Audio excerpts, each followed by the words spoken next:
Hey guys, how's it going? I'm Sydney from PhoneDog.com, and it is time for a dog fight. On one side we have the Pantech Burst, and on the other side we have the Samsung Captivate Glide. Both of these phones are on AT&T, and they're both great phones. Dual-core processor, 4-inch Super AMOLED display, terrific cameras, but there's a couple of differences. The Pantech Burst is only $50 on contract, the Captivate Glide is $150, and then the Pantech Burst is an LTE device, whereas the Captivate Glide is only HSPA+. So there's a couple of differences, but the question is the extra money worth it, or is a Pantech Burst just an awesome deal? That's what we're going to find out in this dogfight. Before we get started with that, I have to say, especially to our friends at Best Buy Mobile, one of the great things about Best Buy Mobile is that when you buy a phone from them, you don't have to worry about rebates because of the price on the tag is the price you pay. So thank you, Best Buy Mobile, for being so awesome. Thank you guys for watching this video. It's a dogfight between the Pantech Burst and the Samsung Captivate Glide, both on AT&T. I'm Sydney from PhoneDog.com.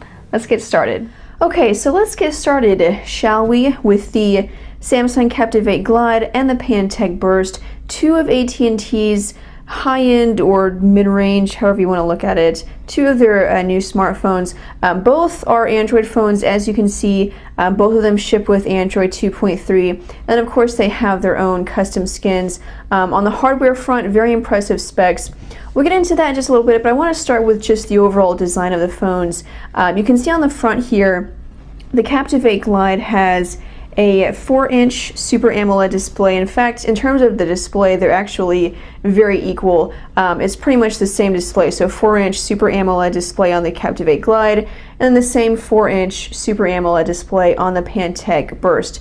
Resolution of 480 by 800 on both of them, so they have the same pixel density of 233 pixels per inch.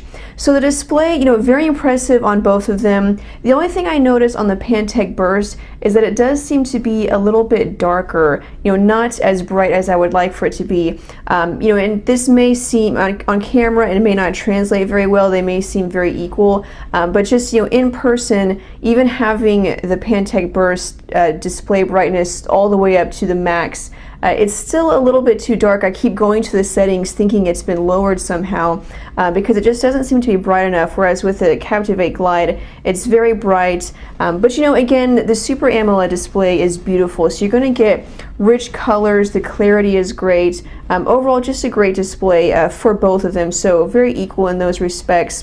So on the Captivate Glide, we have TouchWiz 4.0, and TouchWiz in the past has not been a very popular UI, but Samsung has really done a lot to refine the UI, and I think now it's become just an excellent user interface, very refined, and a lot of very useful features.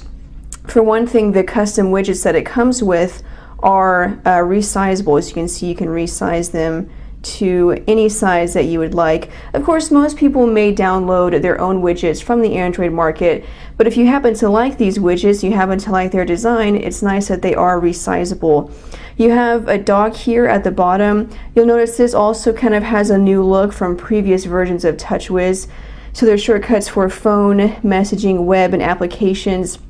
You can actually customize these shortcuts from the app drawer here, so you can customize, which ones you'd like to be here, and then you have the app drawer in a sort of grid format. If we go to the notification panel, you'll see shortcuts for Wi-Fi, Bluetooth, GPS, flight mode, and screen rotation. So that's a quick look at Pantech, or at Samsung's TouchWiz UI. And if we go over to the Pantech Burst, you can see it's, again, a very colorful UI. In a lot of ways, it reminds me of the way that TouchWiz used to be. Very colorful, has a lot of new design elements. It's customized pretty much every visual element of Android. You have a dock at the bottom. The difference is that these shortcuts cannot be customized.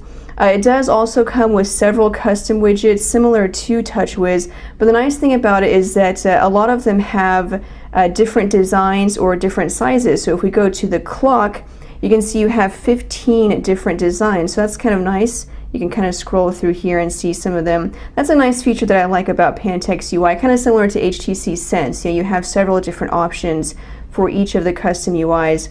In the notification panel, again, we have some shortcuts here, and you can select that arrow to have kind of an extended toggle menu.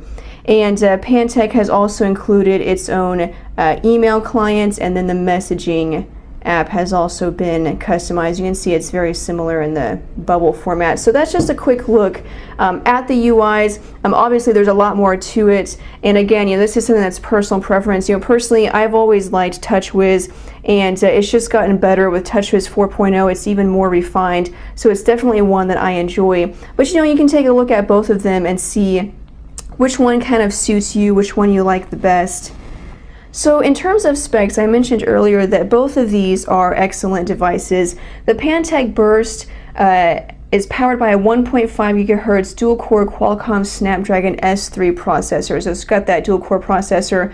The Captivate Glide also has a dual-core processor, but it's kind of different. It's an NVIDIA Tegra 2 dual-core processor, and it's clocked at 1 gigahertz, whereas the Pantech Burst is clocked at 1.5 gigahertz. So kind of different there in terms of the numbers, but really performance is just about the same on both of them, that being excellent. I can tell you after testing out both of them, I've had very few problems with lag. I'm going to show you some test results here in a minute of some benchmark apps, but both of them very smooth. I little to no lag. You can perform, have multiple applications running. Web browsing, pinch to zoom is very smooth. Let's run a couple of tests here, and I'll show you guys the results. So we'll start with quadrants, the quadrant standard benchmark. Okay, so here we have the results for both of them. The Pantech Burst scored a 3,478, and the Captivate Glide scored a 3,054. So very, very similar there. Let's go over to another test. We'll run Smart Bench 2012. Again, both have dual-core processors. I forgot to mention that also both of them have 1 gigabyte of RAM. So we'll run this test and see what results we get. Okay, so here we have the results from Smart Bench 2012, and we have the Pantech Burst at 2089 on the productivity index. Interestingly, the Pantech Burst does excellent in the gaming index, probably due to its GPU. It has an Adreno GPU, and so you can see it's pretty impressive in terms of the gaming index. But for productivity, it's a 2089, and then the Captivate Glide scores a 2322. So on the quadrant standard test, we had the Burst with a little bit higher results, and here we have the Captivate Glide with a little bit higher. Let's do one more. We'll do some LinPack tests here. Okay, so on a multi-thread test, we have the Burst at 81.798 inflops, and then the Captivate Glide at 57, so quite a bit of difference there. We'll run a single thread test. And see, we have 53 inflops for the Pantech Burst and 32. So quite a bit of difference there. Those are just some quick tests to kind of give you guys an idea of the numbers. But again, like I said, very smooth performance. I'll go to the web browser here so you can get a quick look at what performance is like. And we'll move on also to data while we're talking about the web browser.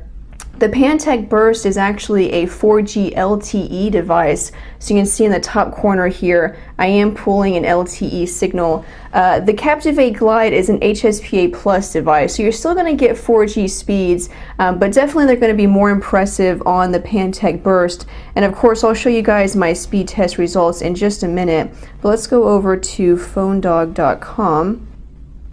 We'll load up this web page, and we'll take a look at how it loads, pinch to zoom, different things like that. Okay, so we have PhoneDog loaded here on the Captivate Glide and almost loaded on the Pantech Burst. As you can see, scrolling, very smooth. Pinch to zoom, again, very smooth. I can zoom in, select an article, click on it. We'll stop that from loading. And again, scrolling on the Burst, also very smooth. Pinch to zoom, equally as responsive. So really, in terms of performance, very equal. And you can see the web browser does a great job with both of them. Looks like we're loading up the same article here. And they both do very well. Minimal checkerboarding there. I don't know if you noticed on the Captivate Glide, but really, nothing much to really complain about. Let's go over to some speed test results.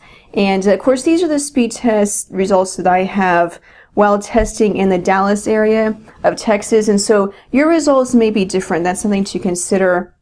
But like I said, the Pantech Burst is an LTE device, so you can see my results have been very good. I'm getting here's 6 megabits per second, 9, 11, several results with 11, and then I have a couple here of 25, 27, and then it goes back to 14 and 12 megabits per second. So data speeds with the Pantech Burst have been absolutely excellent. You can see them kind of fluctuate depending on my location or kind of the time of day. And then upload speeds have also been great. You can see the upload speeds, 13, 14, 16, 17 megabits per second.